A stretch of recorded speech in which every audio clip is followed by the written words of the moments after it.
YCP కంచుకోటలో TDP పాగా వేసింది. 2 దశాబ్దాల తర్వాత కడప నుంచి అసెంబ్లీకి ప్రాతినిధ్యం వహించే అవకాశం చేజిక్కించుకుంది. ఇంతవరకు బాగానే ఉంది, కానీ ఇప్పుడు తమ్ముళ్ల మధ్య వగ్గపోరు మొదలైంది. ఇంతకీ కడపలో ఏం జరుగుతుంది?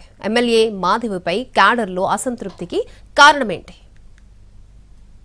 కడప అంటే వైసీపీకి కంచుకోట. 20 ఏళ్ల పాటు అక్కడ టీడీపీ నెగ్గలేకపోయింది. ఎట్టకేలకు గత అసెంబ్లీ ఎన్నికల్లో కడప సీట్ను టీడీపీ దక్కించుకుంది. ఎమ్మెల్యేగా మాధవి ఎన్నికయ్యారు. టీడీపీ శ్రేణులంతా కలిసికట్టుగా పనిచేయడం వల్ల ఇది సాధ్యమైంది. కానీ ఇక్కడే అసలు సమస్య మొదలైంది. ఎమ్మెల్యేగా ఎన్నికయ్యాక మాధవి వ్యవహార శైలిలో మార్పు వచ్చిందంటున్నారు టీడీపీ శ్రేణులు.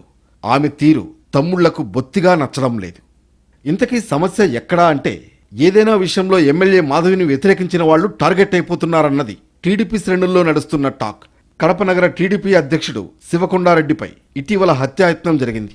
వాకింగ్ చేస్తూ ఉండగా గుర్తు తెలియని వ్యక్తులు అతడిపై దాడి చేశారు.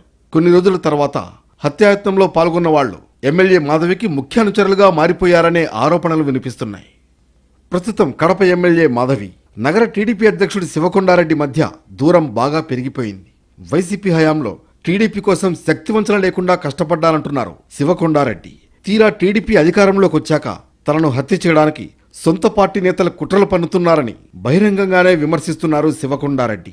ప్రస్తుతం పరిస్థితి ఎంతగా దిగజారిందంటే, కడప నగరంలో తొలిసారిగా జరిగిన టీడీపీ మహానాడుకు కూడా అసంతృప్తి నేతలు దూరంగా ఉన్నారు. నేను చెప్పినట్లు వినాల్సిందే, లేకుంటే వీపులు విమానం మోత మోగుతాయంటూ సొంత పార్టీ శ్రేణులకు ఎమ్మెల్యే మాధవి వార్నింగ్ ఇస్తున్నారని తెలుస్తోంది. పైగా తనపై హత్యాయత్నం చేసిన వాళ్లను ఎమ్మెల్యే వెంటబెట్టుకుని తిరుగుతుండడం శివకొండారెడ్డి జీర్ణించుకోలేకపోతున్నారని తెలుస్తోంది. ఈ కారణంగానే ఆయన పార్టీ కార్యకలాపాలకు దూరంగా ఉంటున్నారని పార్టీ వర్గాలంటున్నాయి. టీడీపీ మహానాడుకు ఆయన దూరంగా ఉండడానికి కూడా ఇదే కారణమనే టాక్ నడుస్తోంది. గతంలో టీడీపీ ఎంపిక చేసిన అభ్యర్థిని గెలిపిస్తే తర్వాత కార్యకర్తలను పట్టించుకోలేదట. దీంతో 2 దశాబ్దాల పాటు తమ పార్టీ ఓటమి పాలవుతూ వచ్చిందంటున్నాయి టీడీపీ వర్గాలు.